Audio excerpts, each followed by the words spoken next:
사랑과 은혜가 많으신 아버지 하나님, 주님의 은혜에 감사와 찬양을 드립니다.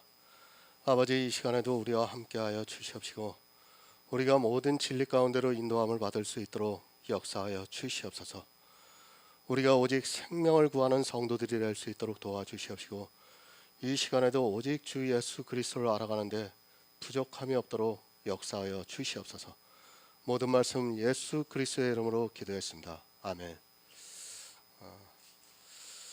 오늘은 이제 지난 시간에 야고보서 3장 9절에 대한 말씀을 지금 계속 이어서 하겠습니다. 우선 우리 진 목사님이 야고보서 3장 9절을 한번 더 읽어 주시기 바랍니다.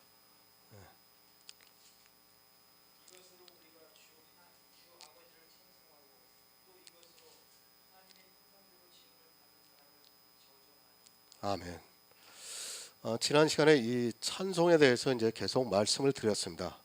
그리고 이제 그것을 이어서 이제 계속해서 말씀을 드리겠습니다.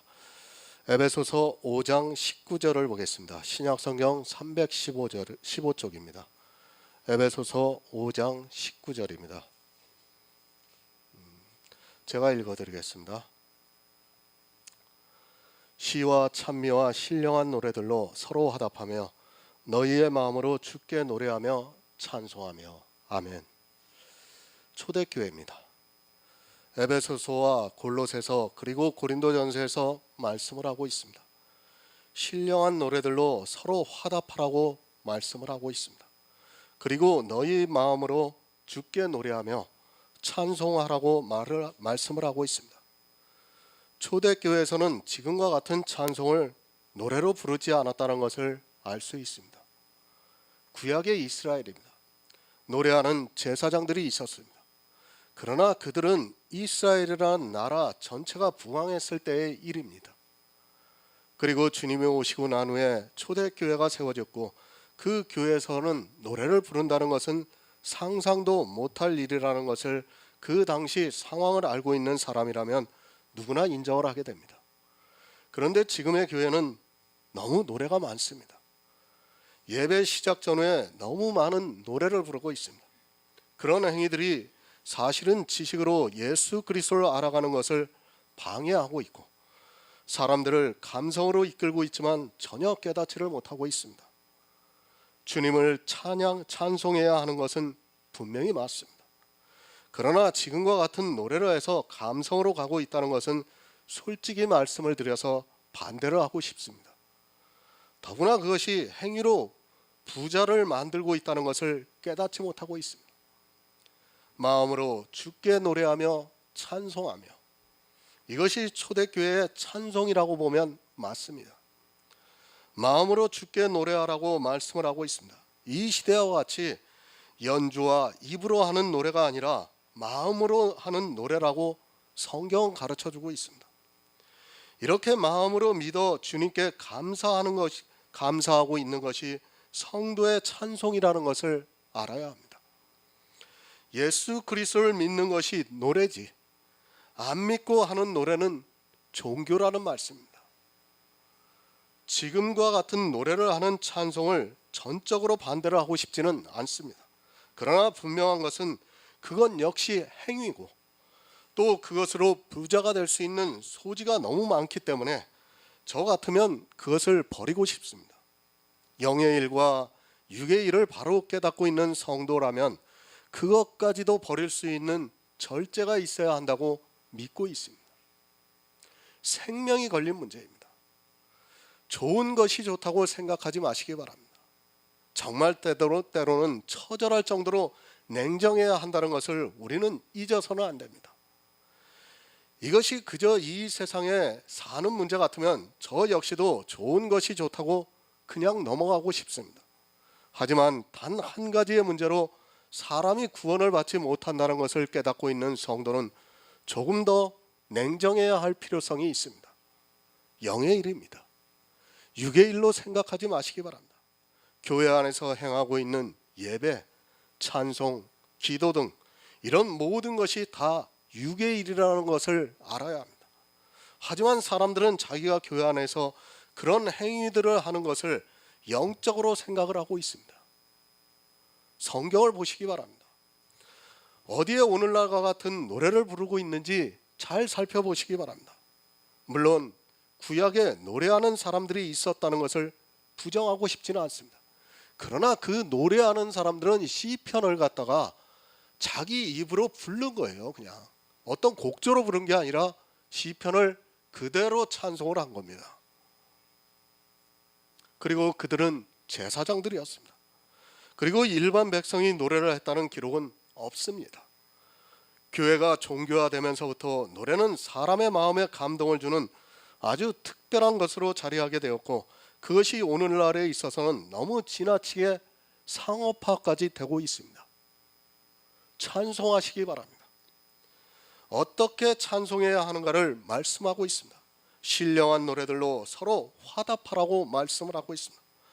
지금 부르고 있는 노래들이 과연 신령한 노래들인가를 냉정하게 생각해 보아야 합니다. 지금 교회 안에서 부르고 있는 노래들은 신령하다기보다는 육적인 노래라고 하는 것이 맞습니다. 하지만 사람들은 교회 안에서 부르고 있다는 그 자체만으로 마치 그 노래가 세상의 노래와는 차이가 있는 것으로 생각을 하고 있습니다. 복음입니다. 진리가 없는 노래는 솔직히 이 세상 노래보다 못합니다. 그것으로 믿음을 갖는 것을 방해하고 있다면 그것은 차라리 안 부르는 것이 낫습니다. 하지만 이 시대는 하나님을 찬송한다는 미명 아래 너무 많은 찬송가가 불러지고 있고, 실제 그것은 하나님을 찬송하는 것이 아니라 자기들의 종교적인 행위로 보아야 한다는 것을 모르고 있습니다. 이사야 43장 21절을 보겠습니다. 구약성경 1020쪽입니다. 구약성경 1020쪽 이사야 43장 21절입니다.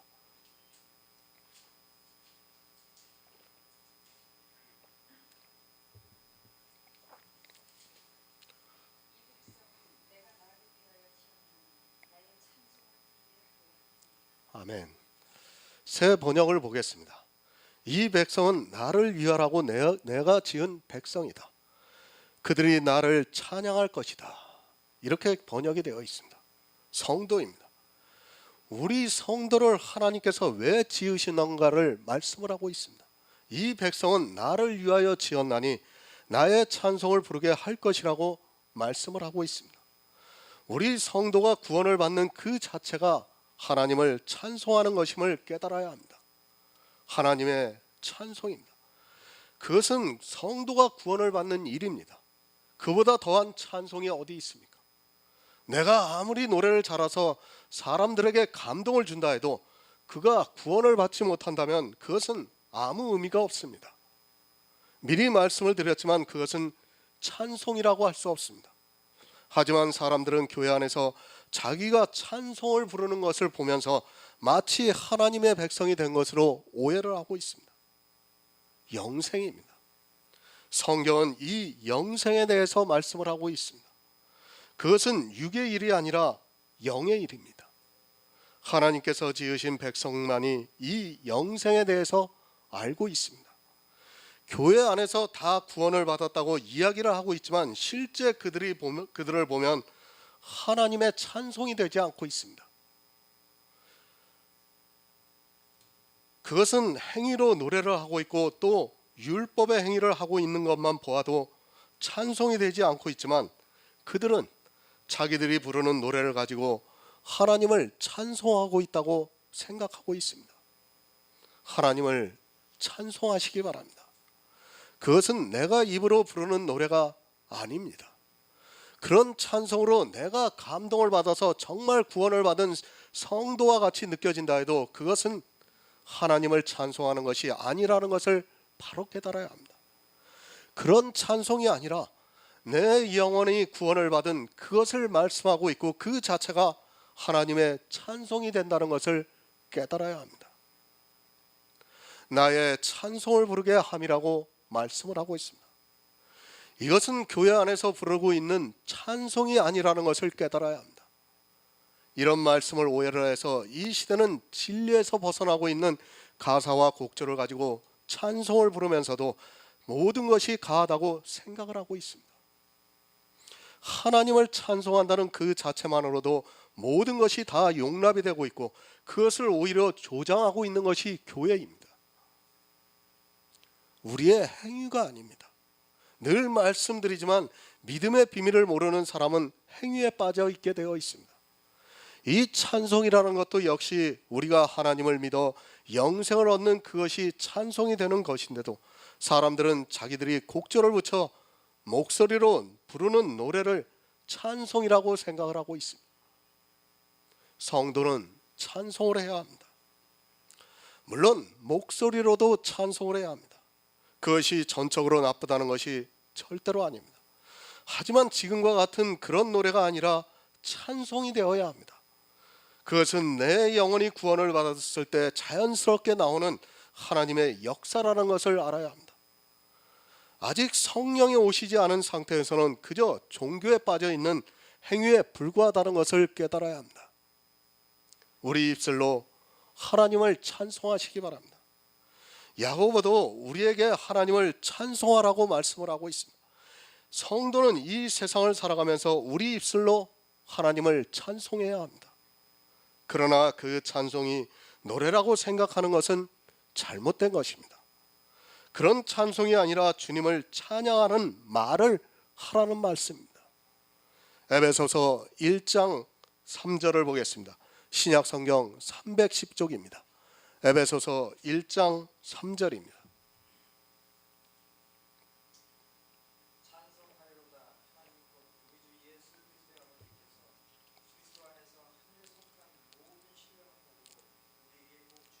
아멘. 찬송입니다. 그것이 무엇인가를 바로 알아야 합니다. 하나님 우리 주 예수 그리스도의 아버지께서 그리스도 안에서 하늘에 속한 모든 신령한 복으로 우리에게 복을 주시는 그것이 찬송이라는 말씀입니다.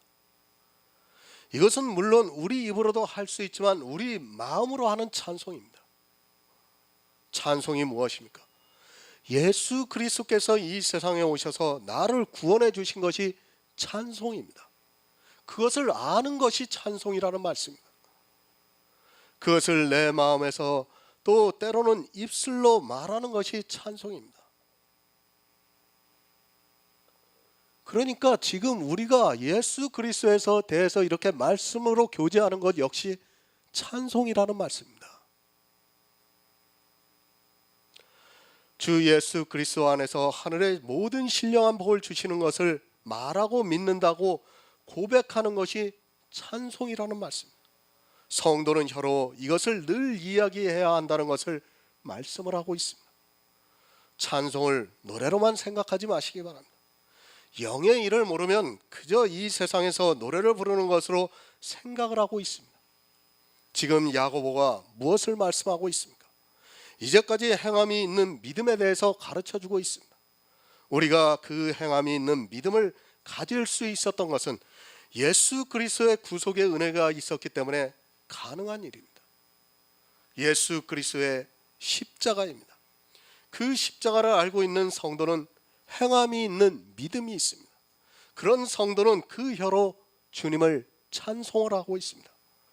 그것은 주님께서 이루신 구속의 은혜를 찬송하고 있다는 말씀입니다. 사실 예수 그리스도의 십자가를 안다면 얼마나 가슴에 벅찹니까? 그 자체가 찬송입니다.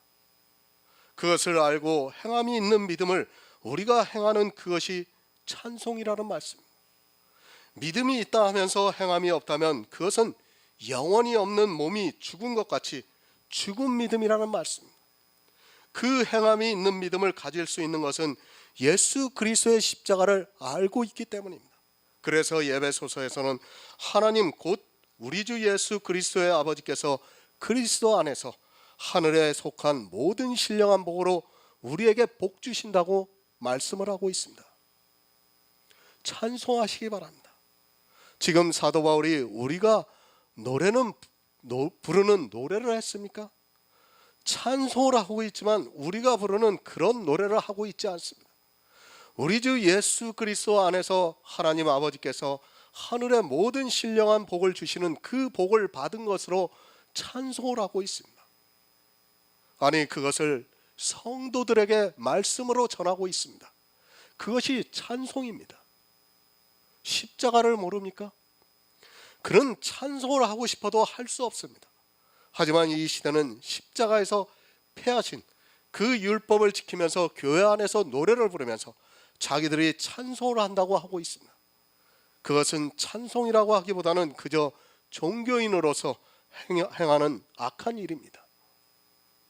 구원입니다. 그것을 사도 바울은 말씀으로 찬송을 하고 있습니다. 성도는 이 구원에 대해서 찬송을 해야 합니다. 하지만 이 시대는 그것을 너무 모르고 있습니다. 아니, 오히려 예수 그리스도의 십자가를 거절하는 행위에 열심을 내면서 행함이 없는 믿음으로 교회 안에서 자기들이 만든 노래를 부르면서 그것을 찬송이라고 말하고 있습니다.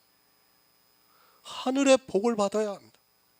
그것을 받지 않은 사람은 찬송할 자격도 없는 사람입니다. 아니, 그들이 하고 있는 찬송은 찬송이 아니라는 것을 알아야 합니다. 찬송할 수 있는 자격이 있는 사람은 반드시 사도 바울과 같이 예수 그리스도 안에서 하늘의 신령한 모든 복을 받은 성도만이 할 수 있는 일입니다. 그런데 찬송을 하지 않고 있습니다. 찬송가는 너무도 잘 부르고 있는 그들이 행함이 있는 믿음조차 모르고 있습니다. 행함이 있는 믿음이 있는 성도라면 그런 노래를 부르는 것에 마음을 빼앗기기보다는 성경을 보면서 하나님께 지혜를 구해서 성령의 감동으로 예수 그리스도의 십자가를 알고 그것을 행함으로 보여야 합니다. 성도의 혀는 예수 그리스도만을 말하고 있고 그것이 찬송입니다. 율법을 말하고 있습니다. 그리고 율법을 지키고 있고 성도로서 성화가 되어야 한다고 하면서 기준도 없는 성화를 이야기하고 있습니다. 그런 사람들이 교회 안에서 사람의 마음을 감동하게 만드는 그런 찬송가를 부르면서 자기들이 하나님을 찬송하고 있다고 하면서 때로는 그 찬송에 마음이 격해져서 눈물을 흘리기까지 하고 있습니다. 행함이 있는 믿음이 있어야 합니다. 그래야 하나님을 혀로 찬송할 수 있습니다. 그렇지 않습니까? 예수 그리스도께서 십자가에서 우리의 원수된 것, 의문에 쓴 계명의 율법을 폐하셨다는 것이 믿어지고 그것을 안 지킬 수 있는 행함이 있을 때 구원을 받은 성도라고 할 수 있고 그런 성도만이 하나님을 그 혀로 찬송하고 있다는 말씀입니다. 성도의 혀는 하나님을 찬송하고 있습니다. 그것은 노래를 부르는 것이 아니라 예수 그리스도께서 우리를 구원해 주셔서 하늘의 모든 신령한 복을 받았다는 것을 입술로 인정하는 것이, 그리고 내 마음으로 받아들이는 것이 바로 찬송이라는 말씀입니다. 그런 찬송을 하지도 않는 사람들이 곡조가 있는 노래를 부르면서 교회 안에서 수많은 연주자들과 성가대를 따라 노래를 부르면서 감동을 하면 자기가 하나님을 찬송하고 있다고 생각하고 있습니다. 베드로전서 1장 3절을 보겠습니다. 신약성경 377쪽입니다. 베드로전서 1장 3절입니다. 신약성경 377쪽입니다.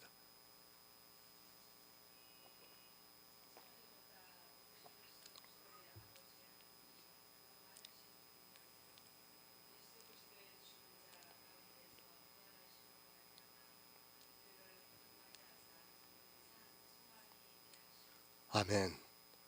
찬송하리로다. 사도 베드로가 지금 노래를 부르고 있습니까? 그것이 아닙니다. 무엇을 찬송하고 있습니까? 우리 주 예수 그리스도의 아버지 하나님이 그 많은 긍휼대로 예수 그리스도의 죽은 자 가운데서 부활하심으로 말미암아 우리를 거듭나게 하사 산 소망이 있게 하신 것을 찬송을 하고 있습니다. 어떤 소망입니까? 천국에 대한 소망을 주신 것을 찬송을 하고 있습니다. 그것을 노래로 하는 것이 아니라 말로 하고 있습니다. 예수 그리스도께서 죽은 자 가운데서 부활하심으로 말미암아 우리 역시 예수 그리스도와 함께 부활한다는 것을 믿을 수 있게 산 소망을 주신 것을 찬송하고 있습니다. 찬송이라는 개념부터 바꾸시기 바랍니다. 종교입니다. 지금 이 시대는 다 종교에 빠져 있습니다. 이미 그것을 요한계시록에서 두 짐승을 통해 보여주시고 있습니다. 이스라엘이 종교에 빠져 하나님으로부터 버림을 받은 것 같이 이방의 교회도 역시 종교에 빠져 버림을 받을 것을 환상으로 보여주셨습니다. 하지만 그 환상을 보고도 자기들이 우상에게 경배를 한다고는 생각하지도 않고 다른 종교를 지칭하는 것으로 잘못 알고 있습니다. 산소망입니다. 믿음이 있는 성도만이 가지고 있는 소망입니다. 교회에 있다고 해서 다 믿음이 있는 것이 절대 아닙니다. 반드시 거듭난 성도만이 산소망을 가지고 있습니다. 하지만 이 시대는 거듭남에 대해서도 이해를 하지 못하는 사람들이 너무 많이 있습니다. 예수님께서 니고데모와의 대화에서 분명히 2번 난다고 말씀을 하고 있지만 육체의 것을 변화를 거듭남이라고 말을 하고 있습니다. 하늘의 것입니다. 이 땅의 것으로는 안 됩니다. 성경은 하늘의 일을 가르쳐주고 있지만 그것을 사람의 이성으로 받아들이려 하다 보니까 도무지 이해가 안 되고 있습니다. 하늘의 것을 성도들에게 산소망으로 주시기 위해서 우리에게 믿음을 주셨지만 이 시대는 믿음의 비밀을 모르고 행위에 빠지고 있습니다. 찬송하시기 바랍니다. 성도의 혀로 하나님을 찬송해야 합니다. 하지만 그 찬송이 어떻게 하는지를 모르고 그저 교회 안에서 자기들이 노래하는 것으로 마치 찬송을 하는 것으로 알고 있습니다. 사도 바울이나 베드로가 어떻게 찬송을 했는가를 성경을 통해서 배우시기 바랍니다. 다 예수 그리스도를 전한 거예요. 예수 그리스도에 대해서 알아가고 그 말씀을 한 것이 바로 찬송이라는 말씀입니다. 그래서 내가 그것을 믿고 구원을 받았을 때 그것이 찬송이라고 말씀을 하고 있는 것입니다. 하늘의 것입니다. 이 땅의 것을 가지고 찬송하는 것이 아닙니다. 그리고 찬송이라는 단어를 잘 이해하시기 바랍니다. 내가 누구를 찬송할 때 그가 한 행위에 대해서 찬송을 하는 것입니다. 내가 그저 노래를 부르는 것이 찬송이 아니라 그가 한 행위가 무엇이라는 것을 알아야 합니다. 그렇지 않습니까? 이 세상에서도 그렇지 누구 좀 유명한 사람을 찬송할 때 그냥 무턱대고 가서 찬송하는 게 아니에요. 그 사람에 대해서 알기 때문에 내가 가서 그 사람을 찬송하는 겁니다. 모르고 찬송하는 것은 그건 찬송이라고 할 수 없습니다. 우리가 하나님을 찬송하려고 하면 하나님께서 이 세상에 오셔서 하신 일이 무엇인가를 알고 있어야 합니다. 그것이 복음입니다. 예수 그리스도의 복음입니다. 성경에서 예수 그리스도의 복음을 알고 그것을 믿고 말하는 것이 찬송이라는 말씀입니다. 하지만 이 시대는 찬송이 무엇인가도 모르고 있고 하나님께서 이 세상에 오셔서 무엇을 하셨는가를 모르기 때문에 행함이 있는 믿음을 가질 수 없고 그 혀로 어떻게 찬송을 해야 하는 줄도 모르고 있습니다. 초대교회는 그래도 사도들이 있었습니다. 그래서 찬송할 수 있었습니다. 하지만 지금 이 시대는 진리가 거의 사라졌습니다. 기독교라는 종교의 교회만 있지 진리는 거의 사라지고 있는 것을 볼 수 있습니다. 종교에 빠져 있으면서도 자기가 무엇을 하고 있는 줄을 모르고 그저 노래를 하면서 감동을 받고 있습니다. 거듭났습니까? 성도님들 안에서 예수 그리스도의 영이 있습니까? 그것이 믿어져야 하늘에 산 소망을 가지고 찬송할 수 있습니다. 그저 지식적으로 예수 그리스도의 영이 있다고 알고 있는 것과 하나님의 능력으로 믿어지는 것은 다른 일입니다. 내 안에 그리스도의 영이 있으면, 그래서 2번 낳았으면 행함이 있는 믿음이 있을 것이고, 그런 성도는 하나님을 찬송하고 있습니다. 육의 일이 아닙니다. 우리가 찬송을 하는 것은 영의 일을 찬송하는 것입니다. 그것은 내가 노래를 하는 것도 아니고 또 내가 무엇을 행하는 것도 아니고 주님께서 이 세상에 오셔서 이루신 구속의 일을 믿음으로 받아들이는 것입니다. 그런 찬송이 성도의 혀에서 나와야 한다고 말씀을 하고 있습니다. 시편 68편 19절을 보겠습니다. 구약성경 850쪽입니다. 시편 68편 19절입니다.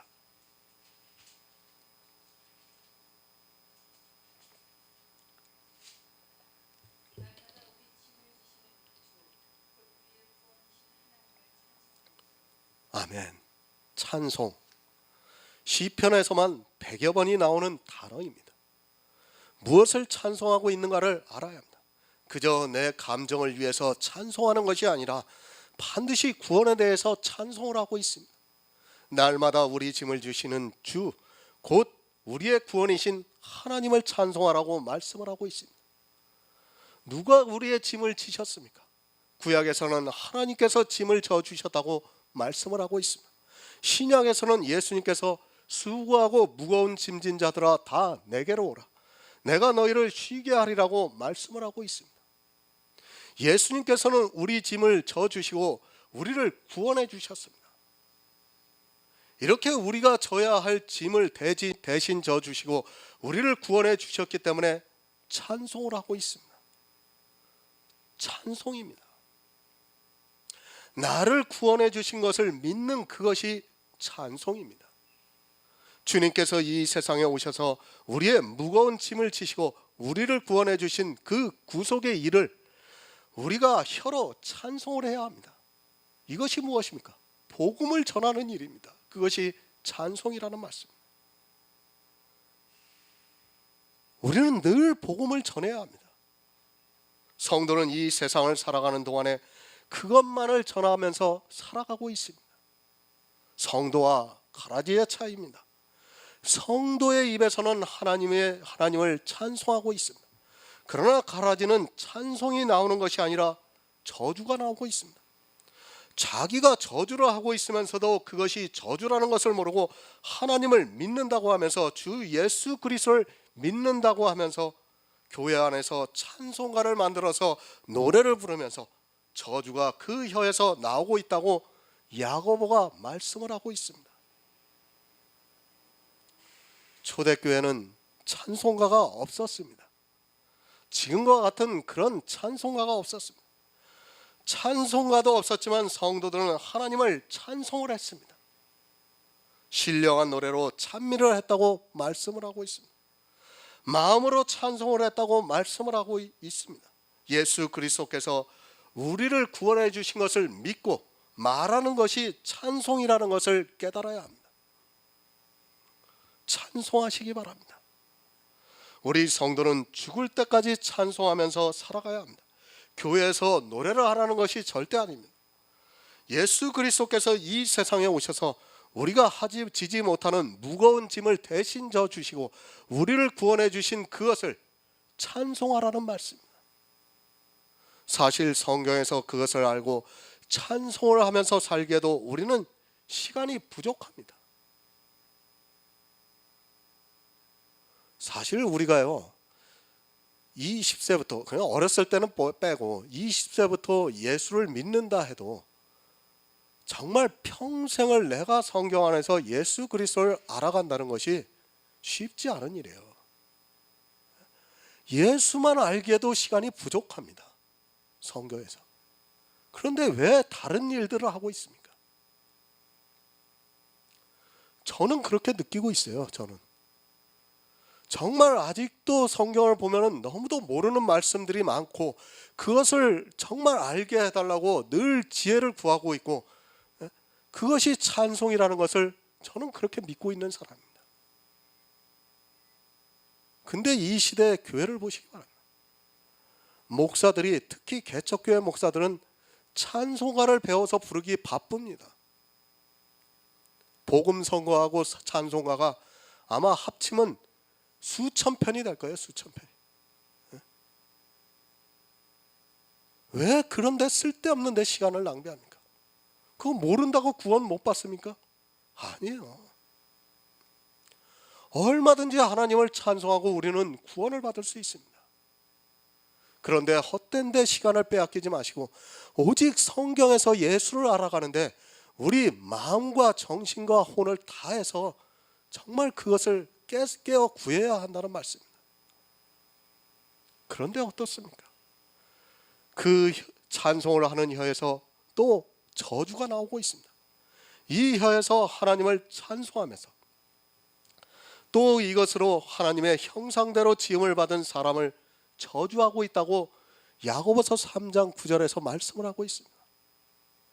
이것이 벌써 초대교회 안에서 있었던 일이라는 것을 아시기 바랍니다. 말이 됩니까?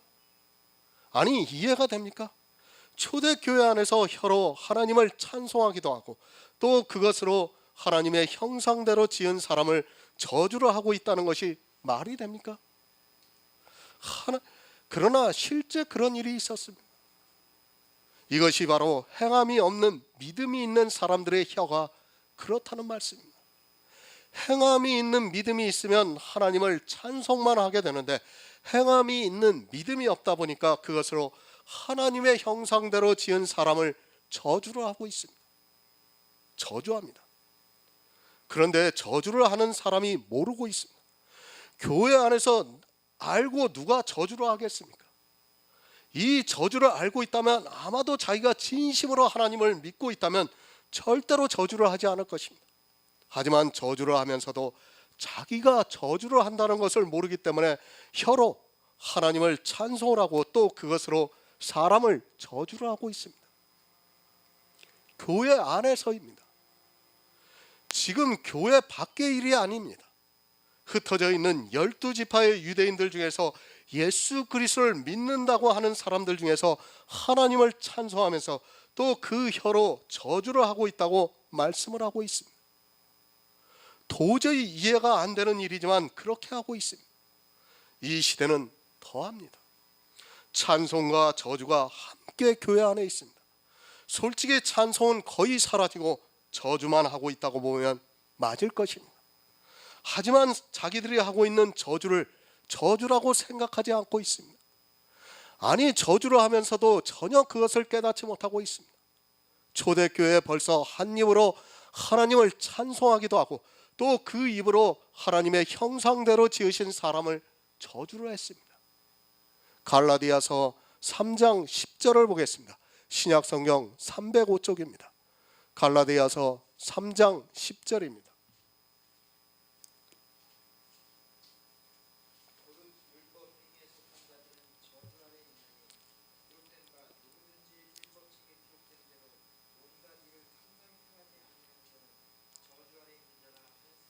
아멘. 혀로 하나님을 찬송합니다. 그것으로 또 하나님의 형상대로 지은 사람을 저주를 하고 있습니다. 그것이 교회 안에 있는 사람들에게서 있다는 말씀입니다. 무엇을 말씀하고 있는가 하면 교회 안에 행함이 있는 믿음을 가지고 있는 사람은 주 하나님을 찬송하고 있습니다. 그러나 행함이 있는 믿음이 없는 사람은 그 혀로 하나님의 형상대로 지은 사람을 저주를 하고 있습니다. 누가 그렇게 합니까?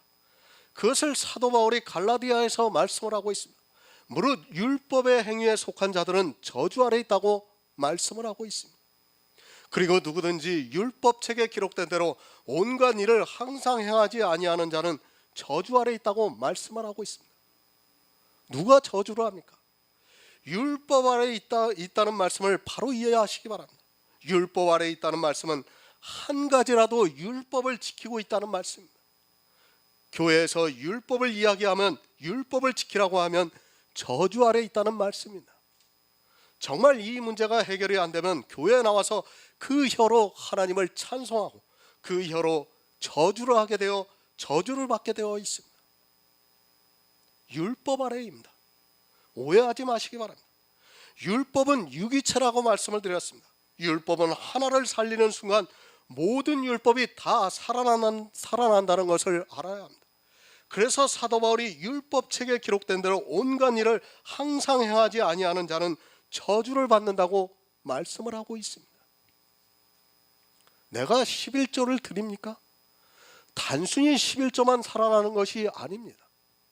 11조에 대한 모든 율법이 다 살아나고 또 그것만 살아나는 것이 아니라 율법책에 기록되어 있는 613가지 율법이 다 살아난다는 말씀이며, 그러면 그 율법책에 기록된 모든 율법을 항상 다 지키지 않으면 저주를 받는다는 말씀입니다.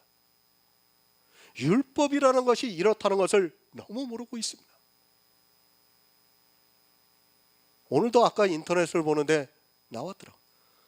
한국교회가 이제 11조를 안 내는 교인들은 아예 이제 교인 자격으로서 어떤 그 의결권을 행사하지 못하게 한다고 인터넷에 나왔더라고요.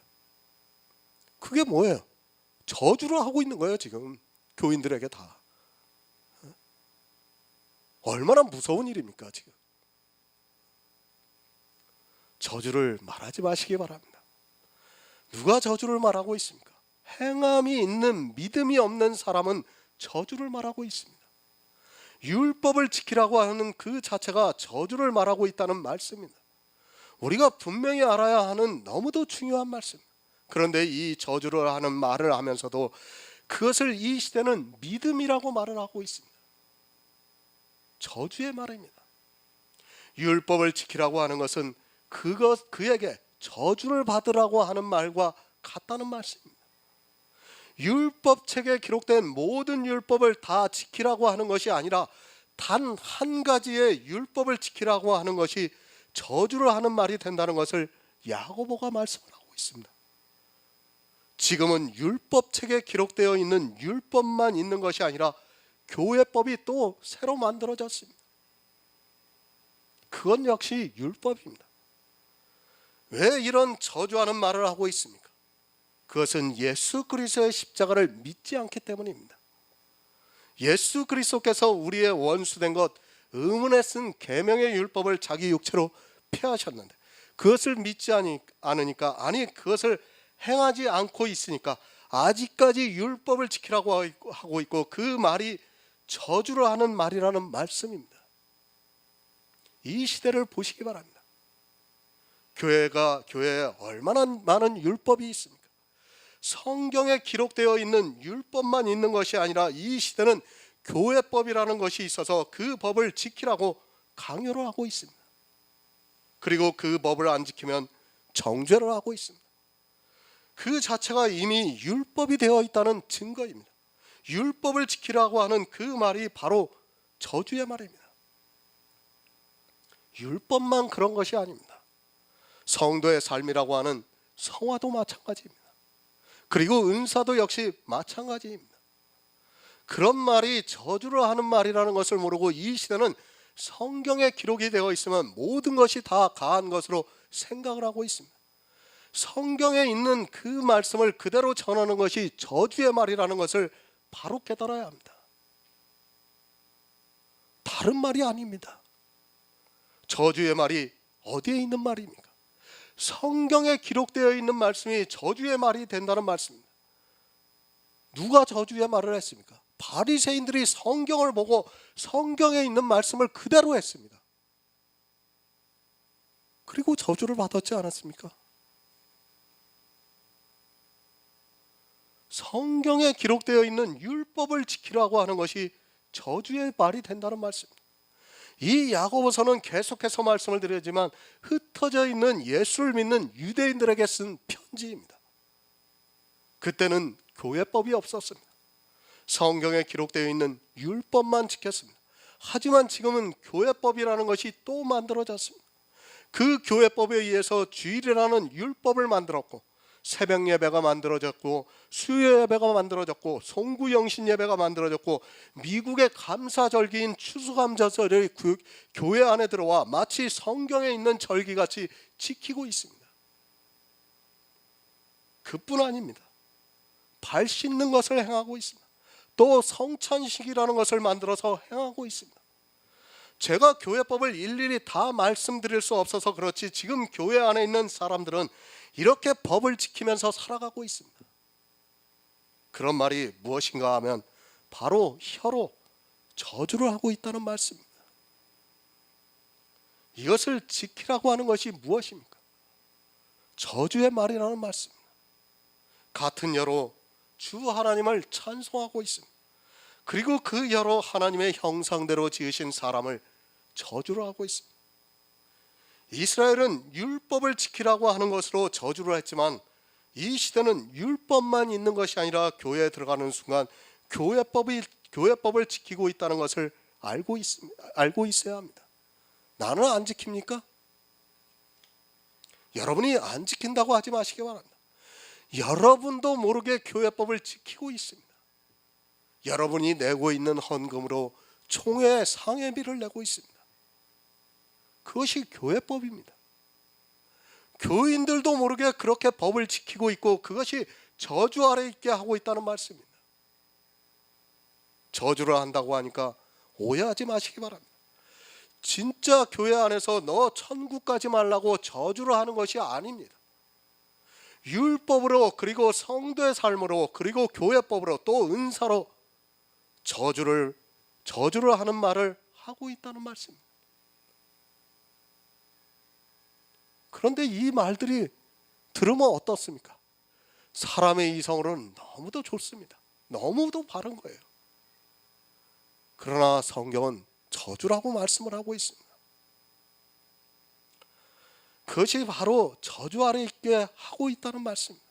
지금 교회에는 이 저주의 말이 얼마나 많이 있는가를 바로 알아야 합니다. 성탄절을 안 지키는 교회가 있습니까?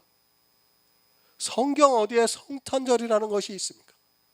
히브리서에서 주님은 시작한 날도 없고 끝도 없다고 말씀을 하고 있는데 사람들이 성탄절이라는 날을 만들었습니다. 그것도 로마의 태양절을 성탄절이라는 날로 만들어서 모든 사람들이 다 지키고 있습니다. 저주입니다. 아니, 저주 아래 있는 것입니다. 성경을 정말 냉정하게 보지 않으면 여러분은 다 저주를 받습니다. 성경에도 없는 절기를 사람의 생각에 따라 만들어서 그것이 좋다 해서 지키는 그것을 아주 정당하게 생각을 하고 있는데 그것이 저주의 말이라는 것을 깨달아야 합니다. 다른 말이 저주의 말이 아니라 이렇게 성경과 반대되는 행위를 하는 그것이 저주를 하는 말입니다. 저를 이단이라고 해도 좋습니다.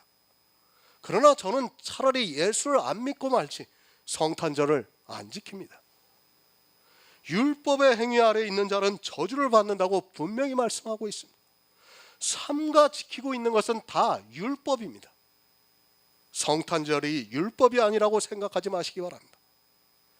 율법의 행위 아래 있지 마시기 바랍니다. 차라리 이 세상으로 죄인으로 사는 것이 더 유익합니다.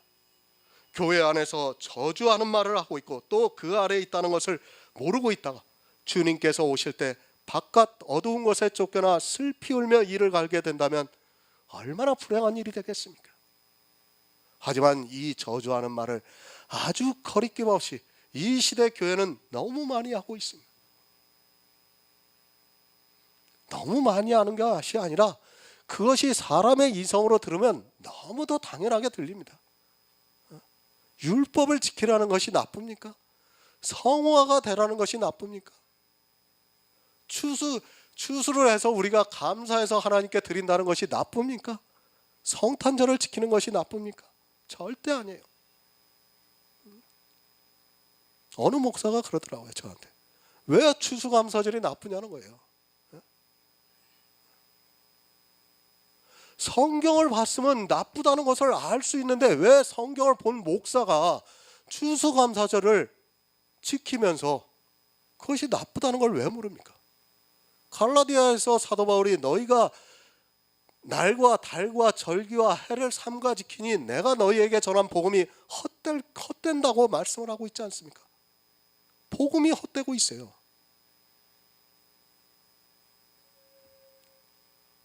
모르고 있습니다. 무엇이 저주를 하는 말이라는 것조차 모르고 있습니다. 초대교회에 유대인들이 있었습니다. 예수 그리스도의 복음을 처음 들은 사람은 유대인들이었습니다. 그들은 조상대대로 율법을 지키면서 살아왔습니다. 그런 그들에게 예수 그리스도의 십자가를 말씀을 하고 이제 율법을 폐하는 행함이 있는 믿음을 보이라고 야고보가 말씀을 하고 있습니다. 그런데 이방인이 율법을 지키고 있습니다. 자기들과는 아무 상관이 없는 율법을 지키고 있습니다. 그리고 거기에 한술 더 떠서 교회법을 만들어 놓았습니다. 그 교회법을 지키느라 성경에도 없는 추수감사절을 지키고 있고 성탄절을 지키고 있습니다. 청교도가 무엇입니까? 왜 그들이 스스로 감사해서 지킨 절기를 교회에서 지켜야 하는지 도무지 이해가 안 됩니다. 요한계시록 끝에 뭐라고 말씀합니까? 이 말씀에 하나라도 더하는 자는 저주를 더한다고 분명히 말씀하고 있어요. 추수감사절, 성탄절, 교회법, 이건 다 더하는 겁니다. 다 저주를 자청하는 거예요, 스스로. 그들이 죽으면 같이 죽을 것입니까? 그들의 행위가 성경의 권위보다 더 위에 있습니까? 그런 저주의 말을 하면서도 깨닫지 못하고 있는 것이 이 시대 교회 안에 있는 사람들입니다. 신학에서 무엇을 배웁니까? 성경을 배우는 것이 아니라 이 세상 종교에 대해서 배우고 있습니다. 기독교라는 종교에 대해서 배우고 있고 그 종교에 철저하게 귀속이 되어서 그 종교가 하는 그대로 하고 있습니다. 저주입니다. 그런 저주의 말을 얼마나 많이 하고 있습니까? 성경에 기록되어 있는 율법을 문자 그대로 지키라고 하는 것 역시 저주를 받은 일인데, 하물며 성경에도 없는 교회법을 만들어서 지키면서 자기 영혼이 구원을 받는다고 생각을 한다면 너무도 어리석은 사람입니다. 아무리 말씀을 드려도 안 됩니다. 왜 안 되는가 하면 행함이 있는 믿음이 없기 때문에 그런 율법의 행위를 버리지 못하고 교회 안에서 계속해서 행하고 있습니다. 그리스도 편지를 통해서 진리를 가르쳐주고 있지만 짐승에 잡혀서 꼼짝도 못하고 그 짐승에서 빠져나오지를 못하고 있습니다. 냉정하시기 바랍니다. 내 생명에 관한 일입니다. 감성적으로 처리할 문제가 아닙니다. 육체의 생명도 너무 소중해서 함부로 하지 않는데 하물며 영의 생명인데, 더구나 하나님께로부터 나는 생명인데 그것을 너무도 소홀히 생각을 하고 있습니다. 그리고 아무 거리낌 없이 저주의 말을 너무도 많이 하고 있습니다. 목사만 하는 것이 아니라 교인들도 서로 율법을 지켜야 한다고 하면서 또 성도로서 성화가 되어야 한다고 하면서 저주를 하고 있습니다. 갈라디아서 1장 8절을 보겠습니다. 신약성경 302쪽입니다. 갈라디아서 1장 8절을 보겠습니다.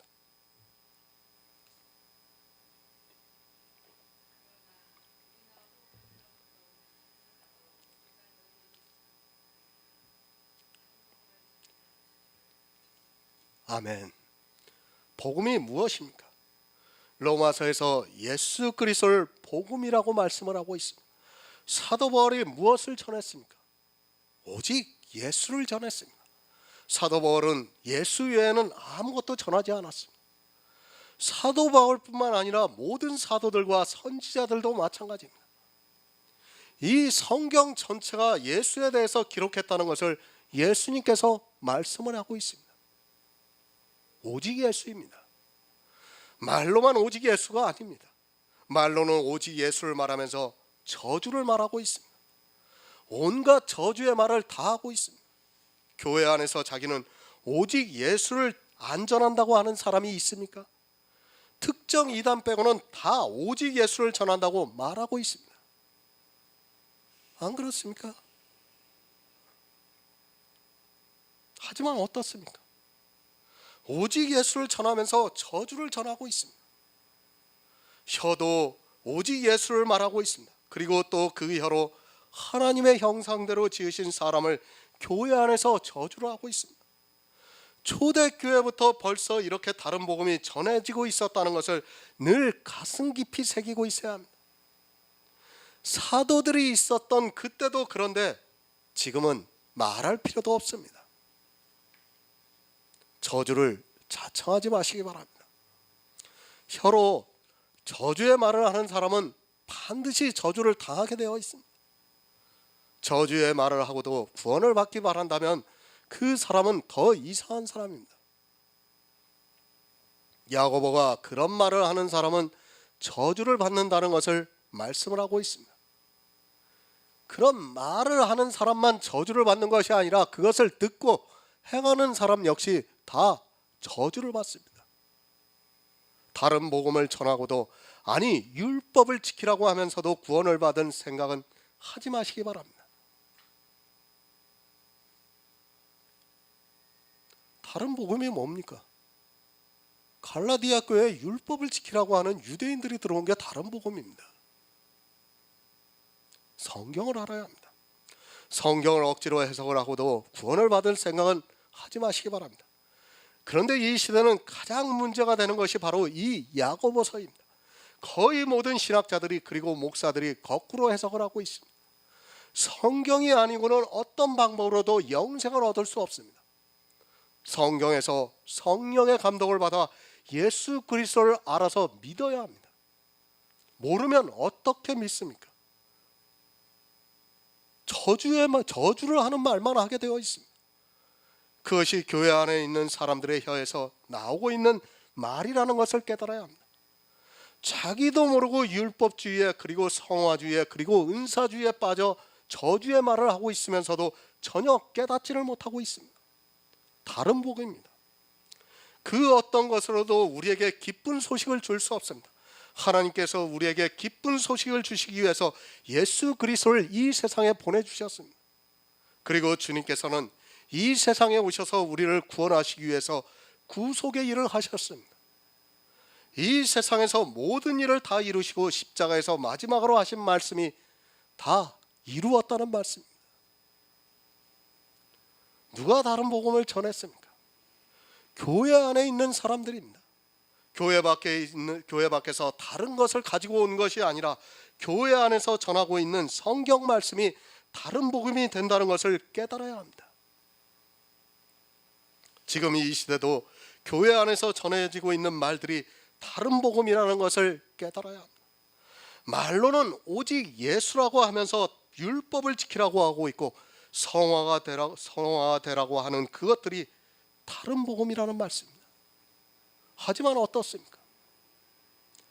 이 시대는 저주를 자청하는 말을 너무도 많이 하고 있습니다. 율법을 지키게 하고 있고 또 그 율법을 지키는 것을 너무도 당연하게 받아들이고 있고 이제는 어느 누구도 그것에 대해서 반대를 하지 않고 있습니다. 프로테스탄트 교회가 종교개혁을 한다고 했지만 다른 복음을 가지고 종교개혁을 했다는 것을 깨달아야 합니다. 그들은 야고보서를 보고 도덕법이 살아있다고 주장을 하고 있고 그것을 이 시대 그대로 받아들이고 있습니다. 무엇입니까? 율법의 제3용도입니다. 그것이 칼빈주의의 핵심이에요. 핵심. 제가 칼뱅주의의 5대 강령을 저는 그대로 받아들이고 있습니다. 그리고 그대로 그 강령 안에서 전하고 있습니다. 하지만 칼뱅의 그 율법의 제3용도 도덕법에 대해서는 제가 반대를 하고 있습니다. 그걸 누가 시작을 했습니까? 어거스틴이 처음부터 시작을 한 거예요. 그게 그런 것들을 모르고 교회사를 배운다고 신학교에 가서 다른 것만 배우고 있습니다. 저주의 말입니다. 그것은 다른 말이 아니라 이 성경을 보고 말하는 것입니다. 성경을 보고 문자 그대로 율법의 행위를 가르치고 있는 것이 다른 복음입니다. 이단을 말씀하는 것이 아니라 사도 바울이 복음을 전한 그 교회에 다른 복음이 들어왔습니다. 그것이 외부에서 들어온 것이 아니라 그 안에 있던 사람들이 스스로 미혹을 당했다는 말씀입니다. 왜 미혹을 당합니까? 그들에게는 처음부터 믿음이 없었기 때문입니다. 사도 바울이 아무리 복음을 전했어도 처음부터 믿음이 없는 상태에서 그저 지식적으로 알고 있던 사람들은 다른 복음에 아주 쉽게 빠지고 있습니다.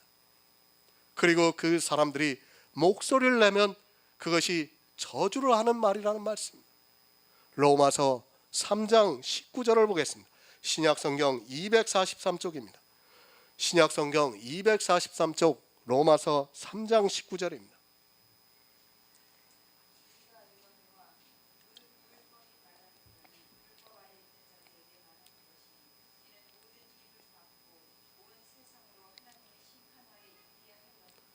아멘.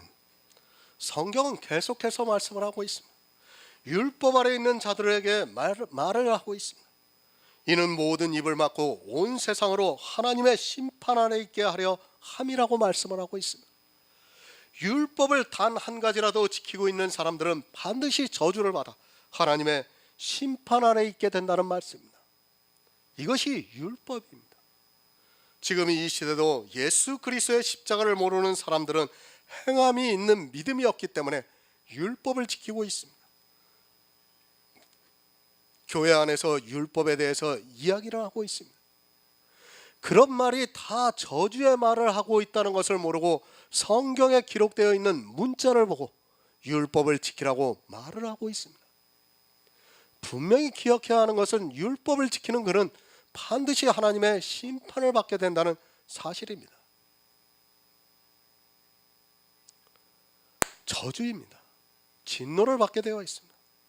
자기 혀로 무슨 말을 하고 있는가를 바로 분별을 해야 합니다.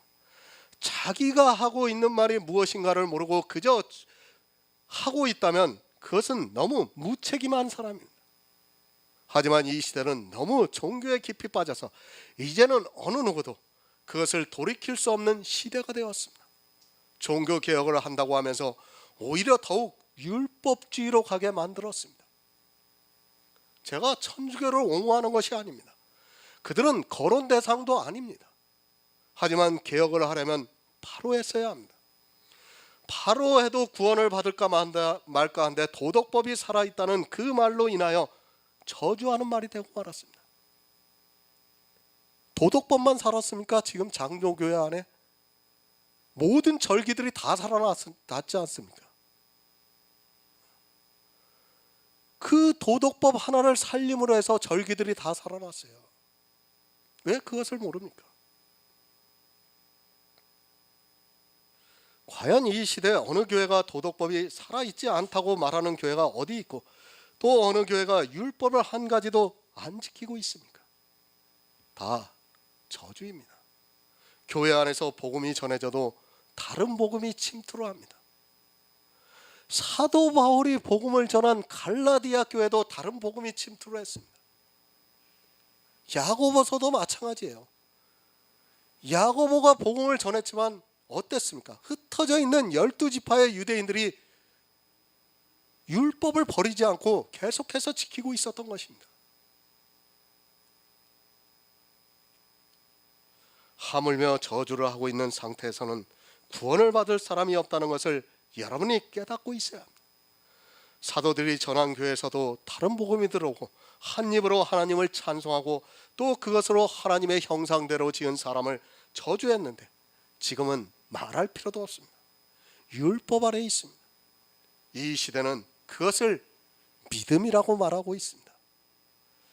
율법이라고 바로 가르쳐줘도 율법에 너무 쉽게 빠지는 것이 사람인데 율법을 가지고 믿음이라고 말을 하니까 그것을 믿음인 것으로 알고 그 저주의 말을 듣고 저주를 자청하는 하나님의 심판을 받기 위해서 그것에 열심을 내고 있습니다.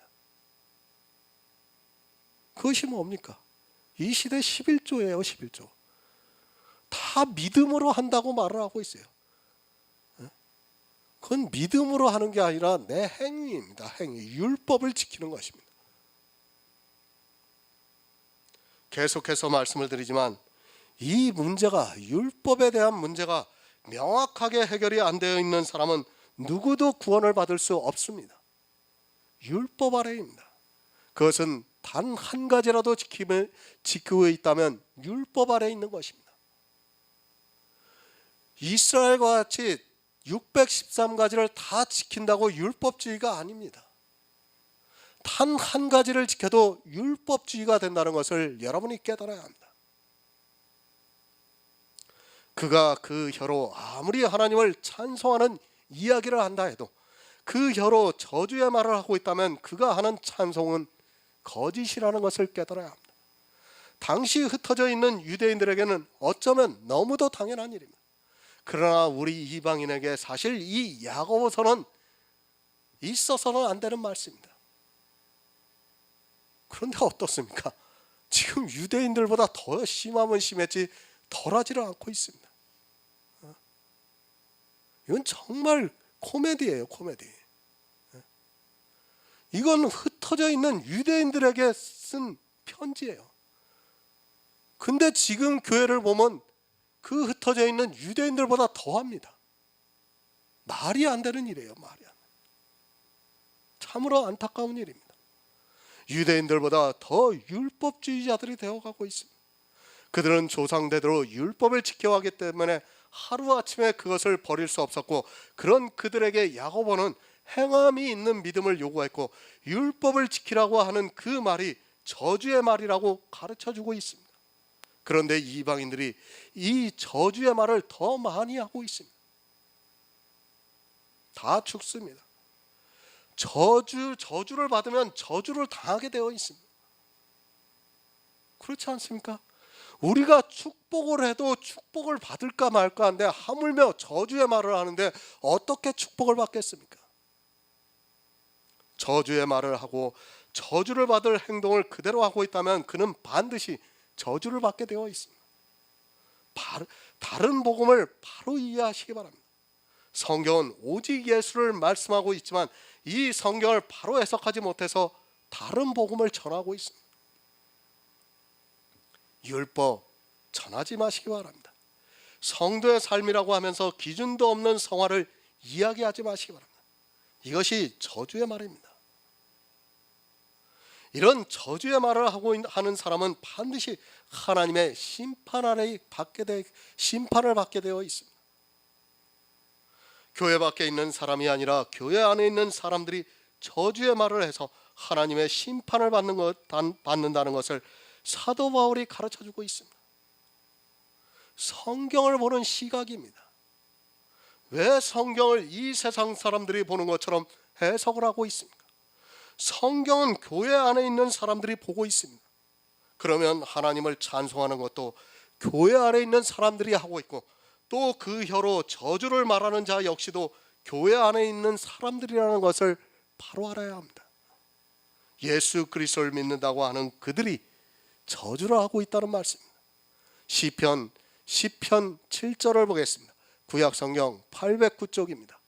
구약성경 809쪽 시편 7절입니다.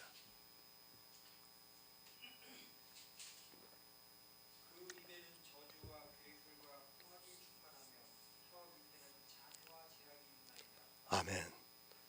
누구의 입입니까? 악인의 입입니다. 성경은 계속해서 악인이 누구인가를 말씀해주고 있습니다. 하지만 이 시대는 악인이 누구라는 것조차 모르고 있습니다. 율법을 단 한 가지라도 지키고 있다면 그는 악인입니다. 그리고 종교인으로서 성화된 삶을 살아가라고 하는 모든 사람들이 다 악인입니다. 성도가 의롭고 선하게 살아가는 것이 나쁘다는 것이 절대 아닙니다. 더 이상 이런 첨언을 하지 않았으면 좋겠는데, 제 설교를 보면서 뚝 잘라서 보는 사람들이 있어서 이런 말을 꼭 첨언을 해야 한다는 것이 안타깝기만 합니다. 지난주에 목사님 한 분 오셔서 저하고 상담을 했는데 그분도 뚝 잘라서 말씀을 합니다. 제 설교를 보고. 도저히 말이 안 되는 거예요. 제가 언제까지 이런 말들을 꼭 첨언을 해야 되는지 정말 안타까워요. 만약 이 말을 첨언 안 하면 저보고 이단이라고 공격할 것입니다. 그 입에는 저주가 있습니다. 누구의 입인가 하면 바로 이스라엘의 입입니다. 율법을 지키고 있고 그것을 가르치고 있는 이스라엘의 입에 저주가 있습니다. 예수님께서도 바리새인들을 악하다고 말씀을 하셨습니다. 그리고 율법을 지키고 있는 사람들을 비유로 말씀하실 때도 그들을 악하다고 말씀을 하셨습니다. 사람의 이성입니다. 저 역시도 그것을 부정하고 싶지 않습니다. 율법을 지키는 것이 좋습니다. 그리고 하나님의 성도로서 살아가는 성도의 삶 좋습니다. 그러나 그것은 어디까지나 인생의 이성입니다. 성경은 우리에게 그것을 요구하는 것이 아니라 예수 그리스도를 믿어 영생을 얻으라고 가르쳐주고 있습니다. 그것이 하나님의 뜻이라고 예수님께서 요한복음에서 말씀을 하고 있습니다. 사람의 이성으로 성경을 보면 죽습니다. 아니, 그것을 가지고 성경을 이야기하는 것이 저주의 말입니다.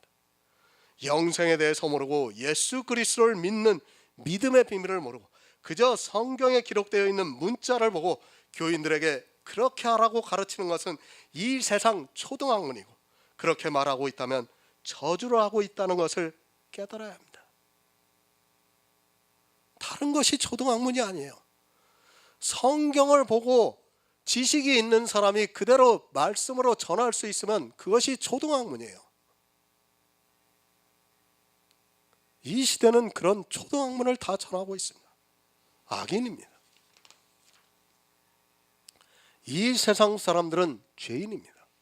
그러나 교회 안에서 예수 그리스도를 믿는 믿음의 비밀을 모르고 있는 사람은 다 악인입니다.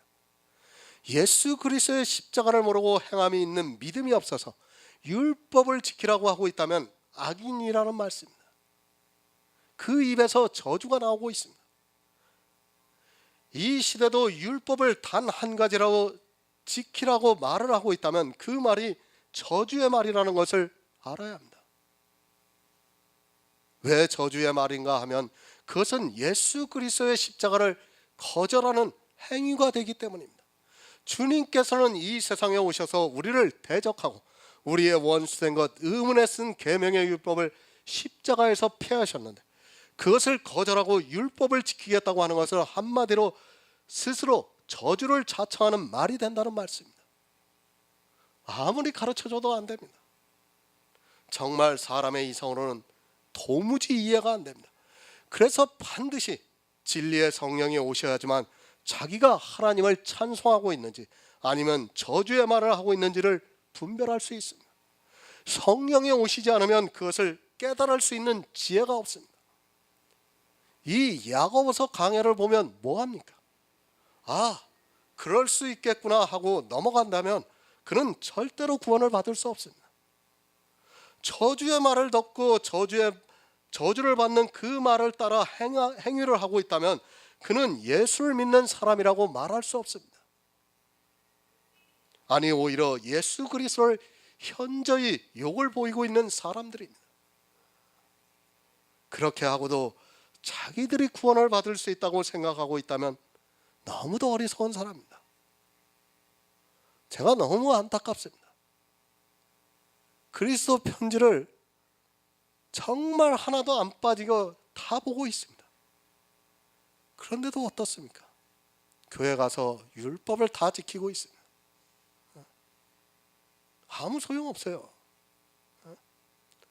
그냥 이 그리스도 편지 말씀을 보면서 지식으로 알고 있는 겁니다. 그냥 아 이렇게도 해석을 하는구나.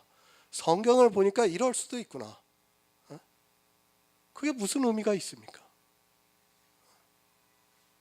야고보서는 정말 복음 중에 복음이에요. 우리에게 행함이 있는 믿음이 없다면 죽은 믿음이라고 분명히 말씀을 하고 있어요. 그런데 행함이 있는 믿음이 없이 율법을 지키면서 이런 지혜의 말씀을 내가 알고 있다고 하는 그것으로 구원을 받을 수 있다고 생각하지 마시기 바랍니다. 절대 아닙니다. 그것은 차라리 예수 안 믿는 것이 더 낫습니다. 성경입니다. 물론 이것을 다 알 수는 없습니다. 그러나 구원에 대해서만 반드시 바로 알아야 합니다. 환상이나 기타 어려운 말씀은 조금 모른다 해도 큰 문제가 되지 않습니다. 하지만 구원에 대한 말씀을 모르면 그는 반드시 저주를 받게 되어 있습니다. 그것을 야고보서에서는 행함이 있는 믿음으로 가르쳐주고 있지만 이 시대는 행함이 있는 믿음이 있는 사람이 있는 것이 아니라 행함이 없는 믿음으로 율법을 지키고 있습니다. 악인이 되지 마시기 바랍니다. 계속해서 말씀을 드리지만 이 세상 죄인으로 살지언정 악인은 되지 마시기 바랍니다. 이 세상 죄인과 악인이 받을 벌이 다르다고 성경이 말씀을 하고 있습니다. 세상 죄인은 그저 짐승과 같이 살다가 죽으면 그것으로 끝이 납니다. 그러나 악인은 반드시 특별한 형벌을 받게 되어 있습니다. 저주를 말하고 있습니다. 이 시대 교회 안에 있는 거의 모든 사람들이 이것으로 하나님을 찬송하고 있고 또 그것으로 하나님의 형상대로 지은 사람을 저주를 하고 있습니다. 저주를 하면서도 그것을 저주라고 생각하지 못하니까 아니 하나님을 위하는 일이라고 생각하니까 오히려 구원을 받으려면 그렇게 해야 한다고 생각하니까 더욱더 열심을 내서 저주를 하고 있습니다. 얼마나 안타깝습니까? 축복을 해도 그가 구원을 받는다는 보장이 없습니다. 그런데 저주를 하면 어떻게 구원을 받겠습니까? 초대교회에도 이렇게 교회 안에서 저주를 말하는 사람들이 있었습니다. 하물며 1700년 가까이 종교가 되어버린 이 교회들에게서는 얼마나 저주의 말이 많이 있겠습니까? 기독교는 325년에 벌써 종교가 되어버렸습니다. 그 이후로 교회사에 나오는 교회 중에 참 교회는 하나도 없었습니다. 다 다른 복음에 미혹된 교회들만 있었습니다. 이스라엘은 율법만이 있었습니다.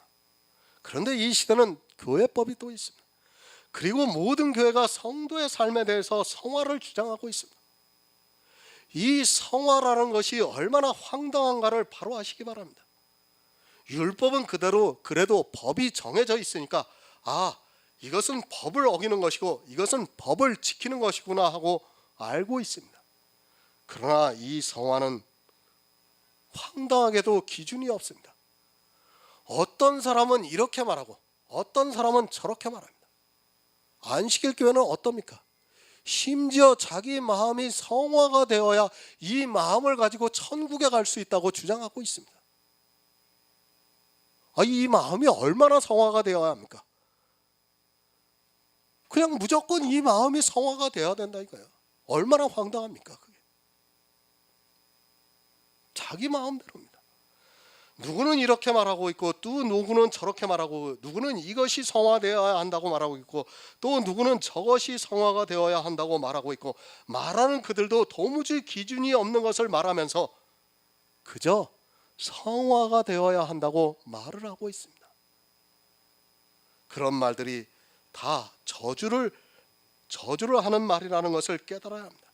얼마나 황당합니까? 기준도 없는 것을 가지고 성화가 되라고 하고 있습니다. 도대체 기준이 있어야 어느 정도까지 성화가 되어야 하는지를 알 수 있는데 그것을 모르다 보니까 거의 해탈의 경지까지 가려고 노력을 하고 있습니다. 한마디로 말씀을 드려서 불교에서 말하는 해탈이 되라고 하는 것과 똑같은 것이 이 시대 교회에서 말하는 성화라는 것을 바로 아시기 바랍니다. 야고보서 3장 10절을 보겠습니다. 신약성경 374쪽을 보겠습니다. 야고보서 3장 10절입니다.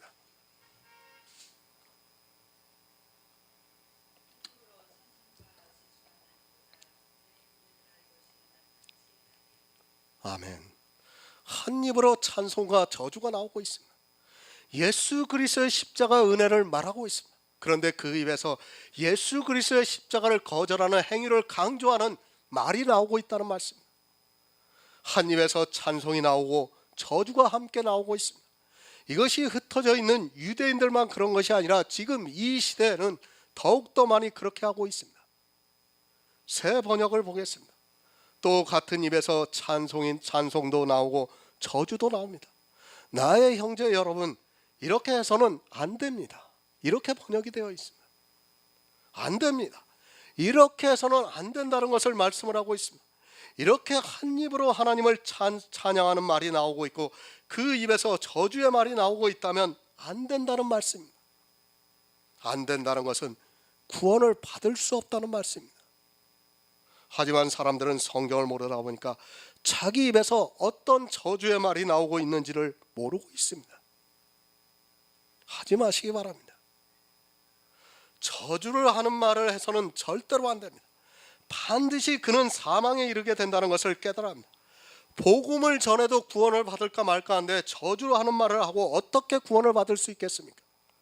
유대인들이야 조상 대대로 율법을 지켜서 그렇다고 할 수 있지만 왜 이방인인 우리가 율법을 지키고 있고 또 교회법을 만들어서 저주의 말을 하고 있는지 도무지 이해가 안 됩니다. 그것을 잘한다고 생각합니다. 저주를 말하면서 오히려 하나님을 잘 믿고 있다고 생각하고 있습니다. 아니, 저주를 너무 많이 말을 하고 있습니다. 서로 저주의 말을 하면서도 그것을 아주 좋게 받아들이고 있고 그것을 믿음이라고 생각하면서 이 저주의 말을 따라 행위를 하고 있습니다. 잠언 31장 4절을 보겠습니다. 구약성경 946쪽입니다. 구약 성경 946쪽 잠언 31장 4절입니다.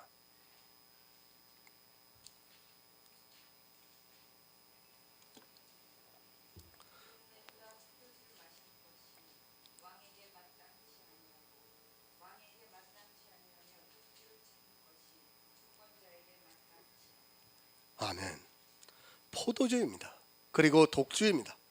이것이 무엇입니까? 바로 율법입니다. 진노의 포도주와 그것이 독주로 변한 것을 독주라고 말씀을 하고 있습니다. 솔로몬 왕에게 마땅치 아니하다고 잠언에서 말씀을 하고 있습니다. 진노의 포도주로 인하여 독주를 마시는 자는 반드시 그 독으로 죽게 되어 있습니다. 마땅치 않습니다. 하지 말라는 말씀입니다. 한 입으로 하나님을 찬송하고 또 그 입으로 저주하는 말을 하는 것이 마땅치 아니하다고 말씀을 하고 있습니다. 구원을 받을 수 없다는 말씀입니다. 하지만 이 시대는 성경을 너무도 모르기 때문에 한 입으로 하나님을 찬송하고 있고 또 그 입으로 저주를 말하고 있습니다. 성도는 왕 같은 제사장입니다. 그 입으로 포도주와 독주를 마셔서는 안 됩니다. 그 입에는 율법을 이야기해서는 절대로 안 됩니다. 또 성경에서 예수 그리스도를 찾지 못하고 그저 문자로 이야기를 해서는 안 됩니다. 그것이 포도주와 독주입니다.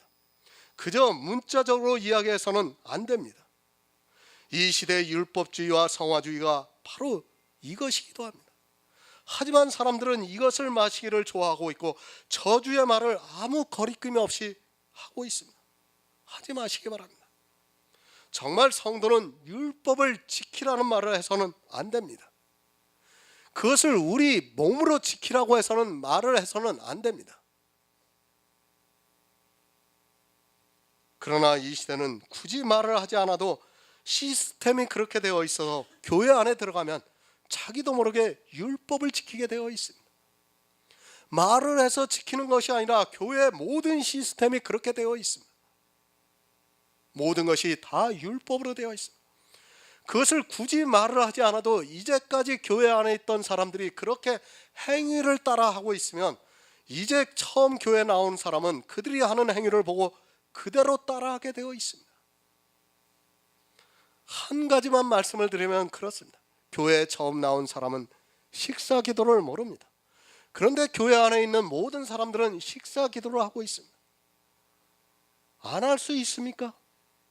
제가 식사 기도하는 것이 나쁘다는 것은 아닙니다. 그러나 그것도 외식이 될 수 있기 때문에 말씀을 드리는 것입니다. 지금은 이 기도 자체도 외식으로 하고 있기 때문에 굳이 말을 하지 않아도 그들이 하는 행위만 보고도 처음 교회에 나온 사람들이 따라하고 있습니다.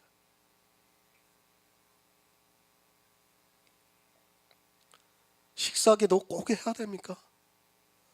안 해도 돼요. 그것이 왜 외식이라는 것을 모릅니까? 바리새인들의 외식입니다. 다. 이것이 저주의 말입니다. 저주를 자청하는 행위를 하고 있는 거예요. 자기들이 하고 있는 모든 행위가 다 그렇게 저주의 말이라는 것을 모르고 그것에 빠져 자기들이 하고 있는 행위를 보고 예수 그리스도를 아주 잘 믿고 있다고 생각하고 있습니다. 저주를 하는 말을 너무도 많이 하고 있으면서도 그것을 하나님을 믿는 믿음이라고 말하고 오히려 그것으로 하나님을 찬송하고 있습니다. 디도서 1장 10에서 11절을 보겠습니다. 신약성경 348쪽입니다. 신약성경 348쪽 디도서 1장 10에서 11절입니다.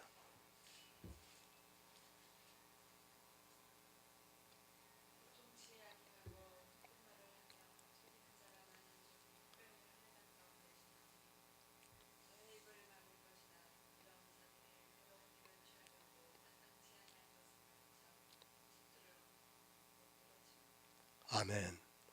복종치 아니하고 있습니다. 헛된 말을 하고 속이는 말을 하고 있습니다. 이 시대 교회를 그대로 보여주고 있는 말씀입니다. 예수 그리스도의 십자가에 복종치 아니하니까 율법을 지키라고 하는 저주의 말을 하고 있습니다. 사람의 행위가 얼마나 헛되다는 것을 모르고 그저 교회 안에서 하나님을 위하는 일이라고 하면 물불을 안 가리고 뛰어들고 있습니다. 알아야 할 것 아닙니까? 복음을 알아야 복종할 수 있는데 이 시대는 복음이 무엇인지조차 모르고 저주를 말하고 있습니다.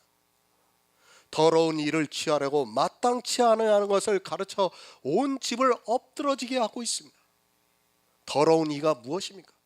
율법의 행위고 성도의 성화의 삶이고 또 은사를 통해서 나타나고 있는 것을 자기 것으로 취하는 것이 더러운 이입니다. 내가 하는 모든 행위입니다. 그것이 더 더러운 이입니다.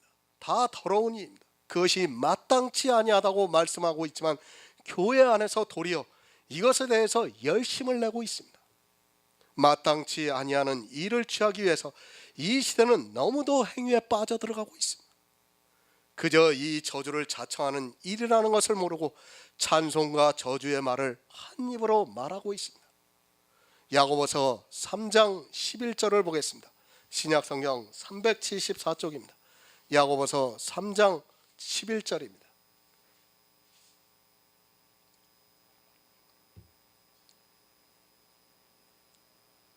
하세요. 하시라고요.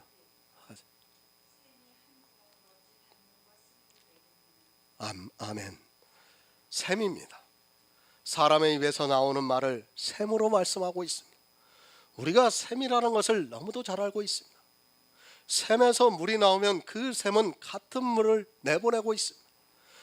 단물과 쓴물이 함께 나오는 샘은 없는 것으로 알고 있습니다. 하지만 사람들은 한 샘에서 다른 물을 내보내고 있습니다.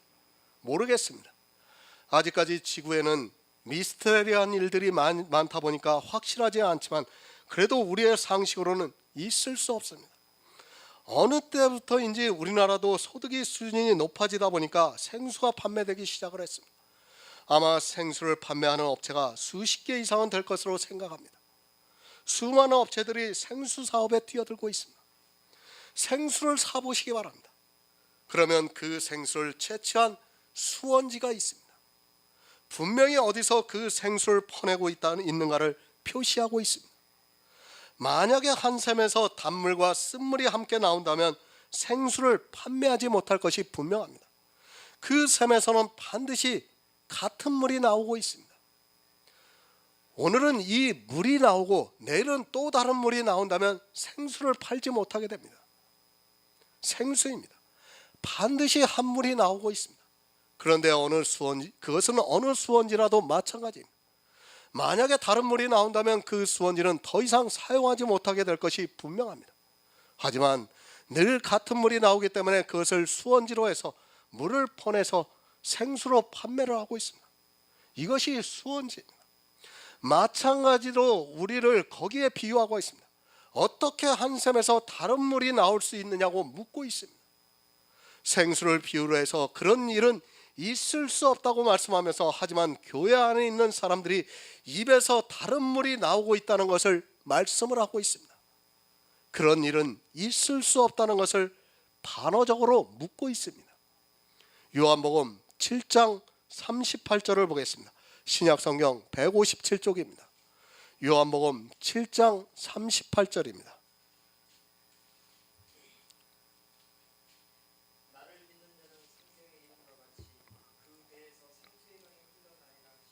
아멘. 생수의 강이 나와야 합니다. 주님께서 나를 믿는 자는 성경의 이름과 같이 그 배에서 생수의 강이 흘러나리라고 말씀을 하고 있습니다. 성령을 받은 성도는 반드시 그 입에서 성령의 인도하심에 따라 영의 일을 말하게 되어 있습니다. 그 영의 일을 말하는 것이 바로 예수 그리스도의 은혜를 찬송하는 것입니다. 있는 그대로 나옵니다. 그 배에 무엇이 있는가에 따라 그대로 나오게 되어 있습니다. 한 샘에서 다른 물이 나올 수 없습니다. 반드시 우리가 알고 있는 상식에 의하면 한 샘에서는 그 샘에서 나오는 같은 물이 나오게 되어 있습니다. 성령을 받은 성도는 성령의 감동으로 그 입에서 성령의 진리 가운데로 인도하시는 대로 그대로 나오게 되어 있습니다. 이 물이 무엇입니까? 물이 말씀이라는 것은 굳이 말씀을 안 드려도 잘 알고 있습니다. 한 샘에서 나오는 물은 같습니다. 만약 다른 물이 나오고 있다면 그것은 한 샘이라고 할 수 없습니다. 성령을 받은 성도는 성령의 감동에 따라 그 입에서 단물이 나오게 되어 있고, 아직 율법 아래 있는 사람은 그 안에서 모든 썩은 것과 사람의 시체가 있는 저주의 말이 나오게 되어 있습니다. 이것이 같이 나올 수 없습니다. 이것이 같이 나오고 있다는 것은 그 물이 썩어 있다는 것을 가르쳐주고 있는 것입니다. 이것을 성경에서는 영의 사람과 육의 사람이라고 말씀을 하고 있습니다. 육의 사람은 육의 것이 나오게 되어 있고, 영의 사람은 성령의 감동으로 그 배에서 생수가 넘쳐 나오게 되어 있습니다. 영의 일입니다. 반드시 영의 사람이 되시기 바랍니다. 우리 인생은 육체를 가지고 있습니다. 그것을 어떻게 할 수 있는 방법이 없다는 것을 잘 알고 있습니다. 그럴지라도 우리는 영의 사람이라는 것을 또한 잘 알아야 합니다. 육의 사람과 영의 사람이 함께 있다 보니까 마치 한 셈에서 하나님을 찬양하고 또 저주를 하는 것 같이 느껴지만, 사실은 육의 사람은 육의 말을 하게 되어 있습니다. 영의 사람입니다. 그 사람은 생수만 나오게 되어 있습니다. 하나님을 찬양만 하게 되어 있다는 말씀입니다. 그러나 육의 사람은 이 둘이 다 나오고 있습니다. 육의 사람과 영의 사람의 차이입니다. 영의 사람은 분명히 그 셈에서 단물만 나오고 있습니다. 그러나 육의 사람은 단물과 쓴물이 같이 나오고 있습니다. 그것을 잘 분별해서 그가 육의 사람인가 영의 사람인가를 알아야 합니다. 제가 지난번에도 말씀을 드렸죠. 진리와 진리가 합해지면 진리입니다. 그리고 거짓과 거짓이 합해지면 거짓입니다. 그러나 진리와 거짓이 합해지면 거짓이 됩니다. 사람은 다 진리가 되는 것으로 알고 있습니다. 이 셈도 마찬가지입니다. 쓴물이 나오느냐 단물이 나오느냐 하고 있습니다. 그러니까 쓴물과 단물이 같이 나오고 있다면 그 셈은 쓴 셈이라는 말씀입니다. 야고보서 3장 12절을 보겠습니다. 신약성경 374쪽입니다. 야고보서 3장 12절입니다.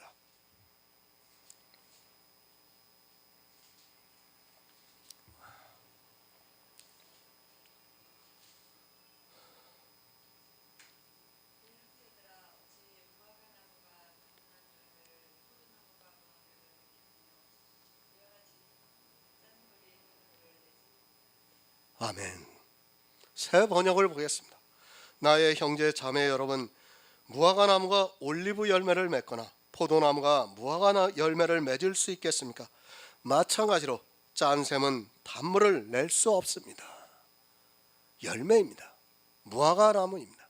그 나무에서 감람나무 열매를 맺지 못합니다. 또한 포도나무에서 무화과를 내지 못합니다.